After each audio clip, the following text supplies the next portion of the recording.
ஏறத்தாழ 200 ஆண்டுகள் இந்தியாவை பிரிட்டிஷ் எப்படி கைப்பற்றி ஆட்சி செஞ்சது, அதன் பிறகு பிரிட்டிஷ் கிட்ட இருந்து நம்ம இந்தியாவுக்கு எப்படி சுதந்திரம் கிடைச்சதுன்னு நம்ம எல்லாருமே கேள்விப்பட்டிருப்போம். பிரிட்டிஷ் நம்ம இந்தியாவிற்கு வருவதற்கு முன்பு இந்தியா பல்வேறு பகுதிகளாக பிரிக்கப்பட்டு பல்வேறு மன்னர்களால் ஆளப்பட்டு வந்தது.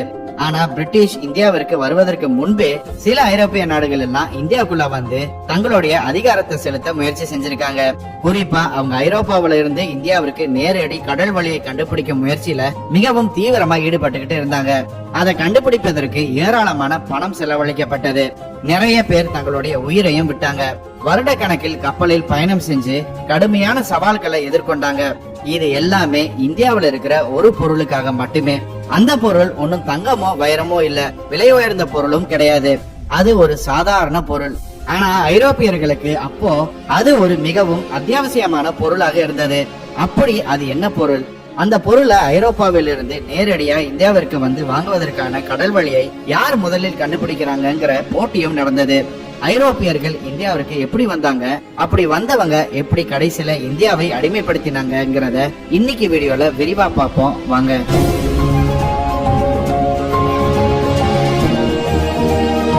இந்த வீடியோ இந்தியாவில பிரிட்டிஷுக்கு முன்னாடி என்ன நடந்ததுன்னு பேச போகுது. சோ இதை மறக்காம உங்க ஃப்ரெண்ட்ஸ் அண்ட் ஃபேமிலிக்கு ஷேர் பண்ணுங்க. புது வியூவர்ஸ் நம்ம சேனல் என்ன சப்ஸ்கிரைப் பண்ணலைன்னா இமிடியேட்டா சப்ஸ்கிரைப் பண்ணுங்க. பக்கத்திலேயே உள்ள பெல் ஐக்கனை பிரஸ் பண்ணுங்க. அப்பதான் நம்ம போடுற புது வீடியோஸ் உங்களுக்கு நோட்டிஃபை ஆகும். 15ஆம் நூற்றாண்டுல ஐரோப்பா மிகப்பெரிய அளவுல வளர்ச்சி அடைய ஆரம்பிச்சது. இதுக்கு என்ன காரணம்னா, அவங்க அந்த காலகட்டத்துல காடுகளை எல்லாம் அழித்து அவற்றை விவசாய நிலங்களாக மாத்தினாங்க. அந்த விவசாய நிலத்துல மக்களுக்கு தேவையான உணவு பயிர்கள் மட்டுமில்லாம கால்நடைகளுக்கு தேவையான தீவனங்களும் பயிரிடப்பட்டது. இதனால அதிக எண்ணிக்கையில கால்நடைகள் வளர்க்கப்பட்டு ஐரோப்பியர்களுக்கு அதிக இறைச்சி கிடைச்சது. இந்த இறைச்சியை சமைப்பதற்கும் நீண்ட நாட்கள் கெட்டு போகாம பாதுகாப்பதற்கும் அவங்களுக்கு ஸ்பைசஸ், அதாவது மசாலா பொருட்கள் தேவைப்பட்டது. இதனால ஐரோப்பியர்கள் இந்த மசாலா பொருட்களை மிக அதிக விலை கொடுத்து வாங்கி பயன்படுத்த ஆரம்பிச்சாங்க. ஆனா இந்த மசாலா பொருட்கள் அப்போ இந்தியாவில தான் அதிக அளவுல கிடைச்சது. ஆனா இத ஐரோப்பியர்கள் நேரடியா இந்தியாவில இருந்து வாங்கல, அரேபியர்கள் மூலமாக தான் இவங்களுக்கு கிடைச்சது. அதாவது அரேபியர்கள் இந்தியாவில இருந்து இந்த மசாலா பொருட்களை விலைக்கு வாங்கி செங்கடல் வழியா கொண்டு வந்து எகிப்தை தாண்டி அங்க இருந்து அலெக்சாண்ட்ரியா துறைமுகம் மற்றும் மெடிட்டரேனியன் சி வழியா ரிபப்ளிக் ஆஃப் வெனிஸ்ல விற்பனை செஞ்சாங்க. ரிபப்ளிக் ஆஃப் வெனிஸ்ல இருந்துதான் மற்ற ஐரோப்பிய நாடுகளுக்கெல்லாம் இந்த மசாலா பொருட்கள் எல்லாம் விற்பனை செய்யப்பட்டது. இப்படி 2 பேர் கைமாறி ஐரோப்பிய நாடுக்கு வந்து சேர்ந்ததால இந்த மசாலா பொருட்களை ஐரோப்பியர்கள் அதிக விலை கொடுத்து வாங்க வேண்டியது இருந்தது. இதனால அரேபியர்களுக்கும் ரிபப்ளிக் ஆஃப் வெனிஸுக்கும் அதிக லாபம் கிடைச்சது. இத பார்த்த ஐரோப்பியர்கள், நாம இவங்க 2 பேரையும் சார்ந்து இருக்காம நம்மளே நேரடியா இந்தியாவில இருந்து இந்த மசாலா பொருட்களை வாங்கினா நமக்கு வெனிஸ் கிட்ட இருந்து வாங்குவதை விட மிக குறைஞ்ச விலையில வாங்க முடியும்னு ஐரோப்பியர்கள் நினைச்சாங்க. இதனால ஐரோப்பாவில இருந்து இந்தியாவுக்கு ஒரு நேரடி கடல் வழியை கண்டுபிடிக்கும் முயற்சியில ஐரோப்பியர்கள் ஈடுபட ஆரம்பிச்சாங்க. இந்தியாவிற்கான இந்த கடல் வழியை கண்டுபிடிக்கும் முயற்சியில போர்ச்சுகல் மற்றும் ஸ்பெயின் ஆகிய 2 நாடுகள் தான் மிகவும் தீவிரமா ஈடுபட ஆரம்பிச்சது. இந்த 2 நாடுகளும் மற்ற ஐரோப்பிய நாடுகளை விட கடற்படை வலிமையில மிகவும் பலம் பொருந்திய நாடுகளாக இருந்தது. இதனால ஐரோப்பாவில இருந்து இந்தியாவுக்கு நேரடி கடல் வழியை கண்டுபிடிக்கிறதுல இரு நாடுகளுக்கும் இடையில மிகப்பெரிய போட்டி நடந்தது. போர்ச்சுகீசியர்கள் ஆப்பிரிக்காவை சுற்றி போனா அரேபியா மற்றும் வெனிஸ் வணிகர்களின் இடையூறு இல்லாம நேரடியா இந்தியாவை சென்றடையலாம்னு நினைச்சாங்க. குறிப்பா இந்தியாவுக்கான இந்த புதிய கடல் வழியை கண்டுபிடிப்பதில் 3 போர்ச்சுகீசிய மன்னர்கள் மிக முக்கியமா பங்கேற்றினாங்க. முதலாவதா பிரின்ஸ் ஹென்றி தி நேவிகேட்டர் என்பவர் இந்தியாவிற்கு நேரடி கடல் வழியை கண்டுபிடிக்கும் பயணத்திற்கு தேவையான நிதி, கப்பல்கள், கப்பல் படை வீரர்கள் ஆகியவற்றையெல்லாம் அவரே ஏற்பாடு செஞ்சாரு. ஆனா இவரு வாழ்ந்த காலத்துல யாருமே ஈக்வேட்டர்னு சொல்லப்படுற பூமத்திய ரேகையை தாண்டினது கிடையாது. ஆப்பிரிக்காவுடைய தெற்கு கடற்கரை ஓரத்திலேயே தான் சுத்திக்கிட்டு இருந்தாங்க. இதன் பிறகு 5ஆம் அல்போன்சோங்கிற மன்னனின் ஆட்சி காலத்துலதான் முதல் முறையா போர்ச்சுகீசியர்கள் ஈக்வேட்டரை தாண்டினாங்க. இது அவர்களின் மிக முக்கியமான முன்னேற்றமாகவும் இருந்தது. இதன் பிறகு கிங் 2ஆம் ஜான் என்பவர் பார்த்தோலோமே டயாஸ்ங்கிற ஆப்பிரிக்கா மலுமியை தெற்கு பகுதியை சுற்றி வந்து இந்தியாவுக்கான கடல் வழியை கண்டுபிடிக்குமாறு அனுப்பி வச்சாரு. அதன்படி பார்த்தோலோமே டயாஸும் கடல் வழியா கப்பல்ல போய்கிட்டு இருக்கும் போது எதிர்பாராத விதமா ஒரு புயல்ல சிக்கினாரு. அப்படி அந்த புயல்ல அடித்து செல்லப்பட்ட அவருடைய கப்பல் ஒரு புது இடத்துல கரை ஒதுங்கியது. அப்போதுதான் அவரு ஆப்பிரிக்காவின் தெற்கு முனையை சுற்றி வந்ததை உணர்ந்தாரு. அவரு போகணும்னு நினைச்ச இடத்துக்கு புயலே அவரை கொண்டு போய் சேர்த்ததுனால அந்த இடத்துக்கு அவரு கேப் ஆஃப் ஸ்டார்ம்ஸ்னு பேர் வச்சாரு. இந்த கேப் ஆஃப் ஸ்டாம்ஸ சுத்தி வந்தா இந்தியாவை நிச்சயமா அடைய முடியுங்கிற நம்பிக்கை போர்ச்சுகீசியர்கள் அனைவருக்கும் வந்தது. கேப் ஆஃப் ஸ்டாம்ஸுக்கு மன்னர் 2ஆம் ஜான் கேப் ஆஃப் குட் ஹோப்னு பேர் வச்சாரு. இப்படி இந்தியாவிற்கான கடல் வழியை கண்டுபிடிக்கிறதுல போர்ச்சுகீசியர்கள் அடுத்த கட்டத்தை எட்டியிருந்த நிலையில தன்னுடைய மற்றொரு போட்டியாளரான ஸ்பெயின் இந்தியாவிற்கான நேரடி கடல் வழியை கண்டுபிடிக்கும் முயற்சியில ஈடுபட்டது. ஸ்பெயின் தலைமையில கிறிஸ்டோபர் கொலம்பஸ்ங்கிற இத்தாலிய கடற்பயணி பூமி உருண்டே இருப்பதால போர்ச்சுகீசியர்களை போல ஆப்பிரிக்காவை சுற்றி போகாமல் மேற்கு திசையை நோக்கி பயணம் செஞ்சா இந்தியாவை அடையலாம்னு நினைச்சாரு. அவருடைய இந்த யோசனையை ஏத்துக்கிட்டு ஸ்பெயின் நாட்டு மன்னரும் ராணியும் அவரது பயணத்திற்கு நிதி அளிச்சாங்க. அதன்படி 1492ஆம் ஆண்டு மேற்கு நோக்கி பயணம் செய்ய ஆரம்பிச்ச கொலம்பஸ் தான் நினைத்ததை போல இந்தியாவிற்கு செல்லாமல் அமெரிக்காவை கண்டுபிடிச்சாரு. நம்ம கண்டுபிடிச்சது இந்தியா இல்லைன்னு தெரிஞ்ச கொலம்பஸ் அந்த பகுதிக்கு நியூ வேர்ல்டுன்னு பேர் வச்சாரு. இதன் பிறகு இந்த பகுதியை போர்ச்சுகீஸ் சம்பந்தமே இல்லாம தன்னுடைய பகுதின்னு உரிமை கொண்டாடியது. இதனால இரு நாடுகளுக்கும் இடையே மிக கடுமையான பிரச்சனை ஏற்பட்டது. இதனால இந்தியாவுக்கான கடல் வழியை கண்டுபிடிக்கும் போட்டியிலிருந்து போர்ச்சுகலின் சக போட்டியாளரான ஸ்பெயின் விலகியது. போர்ச்சுகல் மட்டும் மிக தீவிரமாக இந்தியாவுக்கான கடல் வழியை கண்டுபிடிக்க முயற்சி செஞ்சது.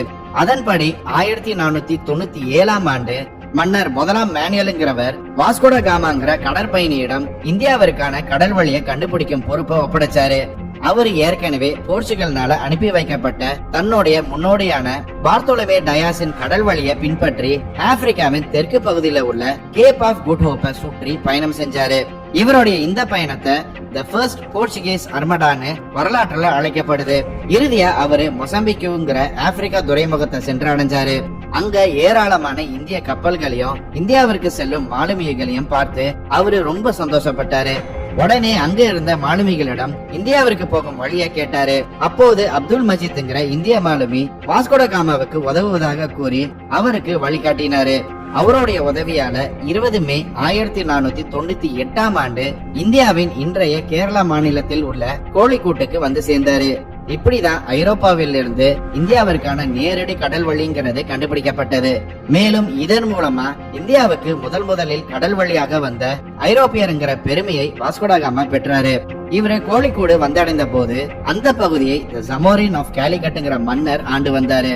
இந்த ஜமோரின் மன்னர் ஏற்கனவே அரபு மற்றும் சீன வணிகர்களிடம் வணிக தொடர்புல இருந்ததால அவரு வாஸ்கோட காமாவையும் வரவேற்றாரு. ஆனா வாஸ்கோட காமா கொடுத்த பரிசுகள் எதுவும் ஜமோரின் மன்னருக்கு பெருசா பிடிக்கல. ஏன்னா அந்த பரிசுகள் எல்லாமே ரொம்பவே விலை உயர்ந்த பொருட்களாக இல்லாம ரொம்பவே சாதாரணமான மலிவான பொருட்களாக இருந்தது. இதனால ஜமோரின் மன்னரின் அரசவையில் இருந்த அரபு நாட்டு வணிகர்கள் வாஸ்கோட காமாவை ரொம்ப கேலி செஞ்சு அவமானப்படுத்தினாங்க. இது வாஸ்கோட காமாவிற்கும் ஜமோரின் மன்னருக்கும் இடையில சிறு மனக்கசப்பை ஏற்படுத்தியது. இருந்தாலும் இருவருக்கும் இடையில வர்த்தக உறவை ஏற்படுத்துவதில் ஜமோரின் மன்னர் உறுதியா இருந்தாரு. இதன் பிறகு சுமார் 3 மாதங்கள் அங்கேயே தங்கியிருந்த வாஸ்கோட காமா மிளகு, இஞ்சி, லவங்கப்பட்டை போன்ற மசாலா பொருட்களை கப்பலில் ஏற்றிக்கொண்டு போர்ச்சுகலுக்கு சென்றாரு. அவர் அந்த மசாலா பொருட்களை எல்லாம் போர்ச்சுகலில் இருந்து மற்ற ஐரோப்பிய நாடுகளுக்கு விற்பனை செஞ்ச போதுதான் இந்தியாவிற்கு கடல் வழியாக வந்த பயண செலவை விட 60 மடங்கு லாபம் ஈட்டினாரு. இது ஐரோப்பிய நாடுகளுக்கு பெரும் ஆச்சரியத்தை ஏற்படுத்தியது. இந்தியாவுடனான நேரடி வர்த்தகத்தின் மூலமாக எந்த அளவுக்கு செல்வத்தை ஈட்ட முடியுங்கிறத மற்ற ஐரோப்பிய நாடுகளும் உணர்ந்தது. இதன் பிறகு 1502ஆம் ஆண்டு 4வது அர்மேடாங்கிற கப்பல்ல வாஸ்கோட காமா மீண்டும் இந்தியாவுக்கு வந்தாரு. ஆனா இந்த முறை அவர் வெறும் வணிகராக மட்டும் வரல, மாறாக அரபிக்கடல் முழுவதும் தன்னுடைய கட்டுப்பாட்டுல கொண்டு வரும் நோக்கத்துடன் பலம் நிறைந்த போர்ச்சுகீசிய படை வீரர்களையும் ஆயுதங்களையும் கொண்டு வந்தாரு. அப்படி வந்த அவரு தன்னுடைய வர்த்தக போட்டியாளராக இருந்த அரேபியா வணிகர்களை கோழிக்கூட்டுல இருந்து விரட்ட முயற்சி செஞ்சாரு. ஆனா அதற்கு ஜமோரின் மன்னர் மறுப்பு தெரிவித்ததால 2 நவம்பர் 1502ஆம் ஆண்டு வாஸ்கோட காமா அவருடைய கப்பல் படைகளுடன் கோழிக்கோடு துறைமுகத்தின் மீது துப்பாக்கி சூடு நடத்தினாரு. இதுல ஏராளமான மக்கள் கொல்லப்பட்டாங்க. இதனால இருவருக்கும் இடையில கடுமையான போர் ஏற்பட்டது. தி பேட்டில் ஆஃப் காலிகட்னு அழைக்கப்பட்ட இந்த போர்ல போர்ச்சுகீசியர்களிடம் நவீன படகுகள், பீரங்கிகள் இருந்தது. ஆனா அப்போ இந்திய மன்னர்கள் கிட்ட துப்பாக்கி, பீரங்கி போன்ற நவீன ஆயுதங்கள் எதுவும் இல்ல. வெறும் கத்தி மற்றும் கோடயம், வில், அம்பு இதை வச்சுதான் அவங்க சண்டை போட்டாங்க. இதனால மிக சுலபமாக அவங்க ஜமோரின் மன்னரின் படைகளை தோற்கடிச்சாங்க. இதுக்கப்புறம் தான் போர்ச்சுகீசியர்கள் இந்தியாவில தங்களுடைய அதிகாரத்தை செலுத்த ஆரம்பிச்சாங்க. அதன்படி 1505ஆம் ஆண்டு பிரான்சிஸ்கோ த அல்மேடியாங்கிறவர் இந்தியாவின் முதல் போர்ச்சுகீசிய கவர்னராக நியமிக்கப்பட்டாரு. இவரே ப்ளூ வாட்டர் பாலிசிங்கிற முக்கிய கொள்கையை கொண்டு வந்தாரு. அதாவது ஒரு நாடு தன்னுடைய சொந்த நிலத்தை விட்டு நீண்ட தூரம் கடலுக்கு சென்று அங்க இருக்கும் கடல் வழி பாதைகளை தங்களுடைய கட்டுப்பாட்டுல கொண்டு வருவதுதான் ப்ளூ வாட்டர் பாலிசி.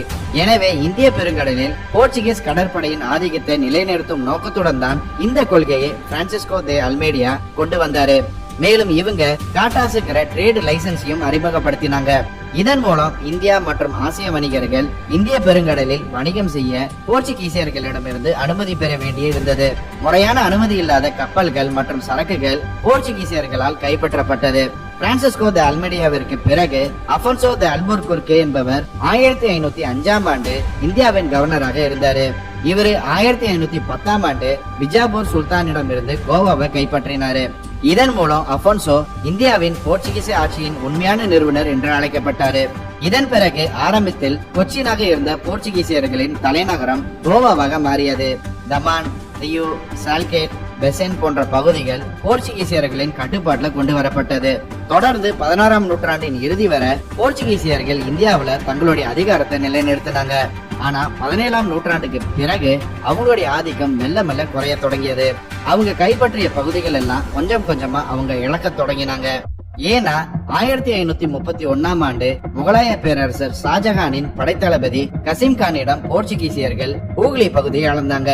இதன் பிறகு 1661ஆம் ஆண்டு மும்பையை இங்கிலாந்து மன்னர் 2ஆம் சார்லஸ்க்கு போர்ச்சுகல் வரதட்சணையா வழங்கியது. இதுக்கப்புறம் 1739ஆம் ஆண்டு மராட்டியர்கள் போர்ச்சுகீசியர்களின் பெசன் பகுதியை கைப்பற்றினாங்க. இப்படி ஒவ்வொரு பகுதிகளா போர்ச்சுகீசியர்கள் இழந்துகிட்டே வந்தாலும் 1961ஆம் ஆண்டு வரைக்கும் கோவா, தமான், தியூ ஆகிய பகுதிகள் போர்ச்சுகீசியர்களின் வசம் தான் இருந்தது. ஆனா இன்னொரு பக்கம் போர்ச்சுகீசியர்கள் இந்தியாவிற்கு சில குறிப்பிடும்படியான நன்மைகளையும் செஞ்சிருக்காங்க. அவங்க தக்காளி, மிளகாய், உருளைக்கிழங்கு, சோளம், அன்னாச்சி பழம், பப்பாளி, கொய்யா, முந்திரி போன்ற பயிர்களை எல்லாம் ஐரோப்பாவில இருந்து கப்பல் வழியா கொண்டு வந்து இந்தியாவிற்கு அறிமுகப்படுத்தி வச்சாங்க. அது மட்டும் இல்லாம 1556ஆம் ஆண்டு கோவால இந்தியாவின் முதல் அச்சு இயந்திரத்தை இவங்க தான் நிறுவினாங்க. இப்படி ஆங்கிலேயர்கள் இந்தியாவிற்கு வர்றதுக்கு முன்னாடியே போர்ச்சுகீசியர்கள் இந்தியாவின் சில பகுதிகளில் அவங்க அதிகாரத்தை செலுத்த ஆரம்பிச்சாங்க. ஆனா இவங்க ஆதிக்கம் எப்போ இந்தியாவில குறைய ஆரம்பிச்சதுன்னா நெதர்லாண்ட்ஸ் நாட்டை சேர்ந்த டச்சுக்காரர்கள் 1600ஆம் ஆண்டுகள்ல இந்தியாவிற்குள் நுழைய ஆரம்பிச்சாங்க. 1602ஆம் ஆண்டு டச் ஈஸ்ட் இந்தியா கம்பெனியை உருவாக்கி அந்த நிறுவனத்தை இந்தியா மற்றும் கிழக்கு நாடுகளில் வர்த்தகம் செய்யவும் அந்த நாடுகள் மேல தேவைப்பட்டா படையெடுத்து வெற்றி பெறவும் நெதர்லாந்து அரசாங்கம் 21 ஆண்டுகளுக்கு அந்த நிறுவனத்துக்கு உரிமை வழங்கியது. டச்சுக்காரர்கள் இந்தியாவுக்கு வந்த பிறகு போர்ச்சுகீசியர்கள் மட்டுமே கொண்டிருந்த மசாலா பொருட்கள் வர்த்தக உரிமையை முடிவுக்கு கொண்டு வந்தாங்க.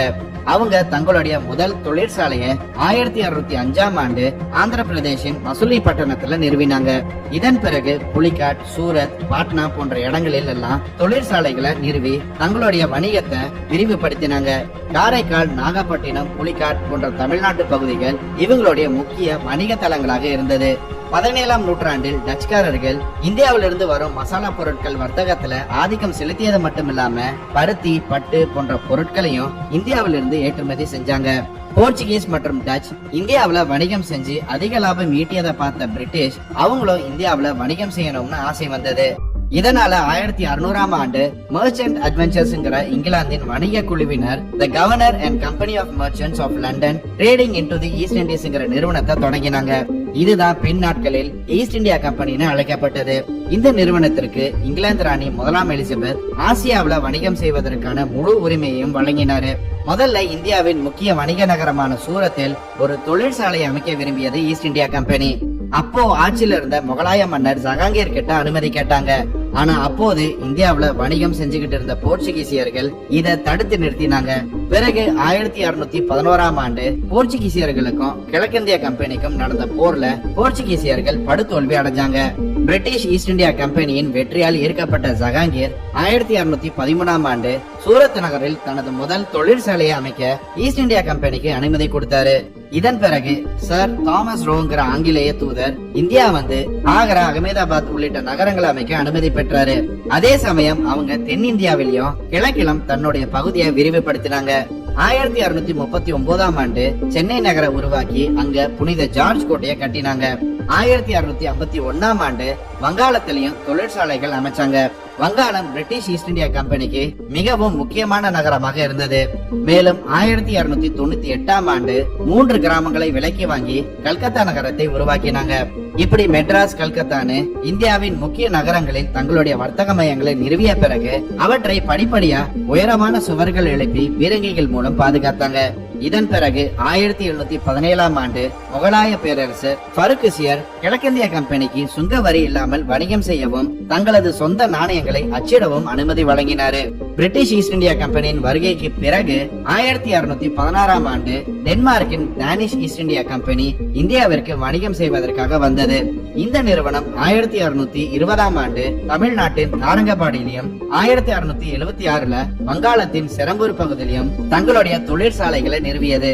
இதுல செரம்பூர் அவங்களுடைய தலைமையமாக செயல்பட்டது. ஆனா இந்தியாவுல இவங்கனால வலுவா நிலைச்சு நிக்க முடியல. இதனால 1845ஆம் ஆண்டு தங்களுடைய வர்த்தக மையங்களை எல்லாம் ஆங்கிலேயர்களிடம் வித்துட்டு இந்தியாவை விட்டு வெளியேறினாங்க.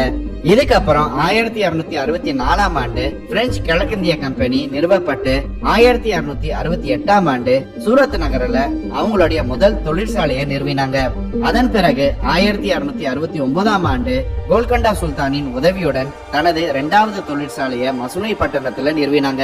இதன் பிறகு 1673ஆம் ஆண்டு வலிகண்டபுரத்தின் ஆட்சியாளரான ஷேர்கான் லோடி என்பவரிடம் இருந்து புதுச்சேரிங்கிற ஒரு சின்ன கிராமத்தை வாங்கினாங்க. அதுதான் இன்றைய பாண்டிச்சேரி. இதை தொடர்ந்து வங்காளத்தின் முகலாய கவர்னரான சாயிஸ்தா கான் அனுமதியுடன் சாந்தன் நகர் இடத்திலையும் ஒரு தொழிற்சாலையை நிறுவினாங்க. வர்த்தகத்தை தாண்டி தங்களுடைய அதிகாரத்தை பெருக்கிக் கொள்ள நினைத்த பிரெஞ்சுக்காரர்கள் 1724ல தமிழ்நாட்டுல உள்ள காரைக்கால் பகுதியையும் மலபார்ல உள்ள மஹே பகுதியையும் கைப்பற்றினாங்க. இதன் பிறகு பிரெஞ்சுக்காரர்களுக்கும் ஆங்கிலேயர்களுக்கும் இந்தியாவில் யாரு தன்னுடைய ஆதிக்கத்தை செலுத்துவதுன்னு கடும் போட்டி ஏற்பட்டது. இதன் விளைவா பிரெஞ்சு ஈஸ்ட் இந்தியா கம்பெனியும் பிரிட்டிஷ் ஈஸ்ட் இந்தியா கம்பெனிக்கும் இடையில பல போர்கள் நடந்தது. இதுதான் வரலாற்றுல கர்நாடிக் வார்ஸ்னு அழைக்கப்படுது. 1746ல இருந்து 1763 வரை 3 கட்டங்களாக நடைபெற்ற இந்த போர்ல பிரெஞ்சு ஈஸ்ட் இந்தியா கம்பெனி தோல்வி அடைஞ்சது. இதன் காரணமா ஆரம்பத்துல சாதாரண வணிக நிறுவனமாக இந்தியாவுக்குள் வந்த பிரிட்டிஷ் ஈஸ்ட் இந்தியா கம்பெனி தொடர்ச்சியான போர்களில் ஈடுபட்டு ஒட்டுமொத்த இந்தியாவையும் தன்னுடைய கட்டுப்பாட்டிற்குள் கொண்டு வந்தது. இதன் பிறகு பிரிட்டிஷ் ஈஸ்ட்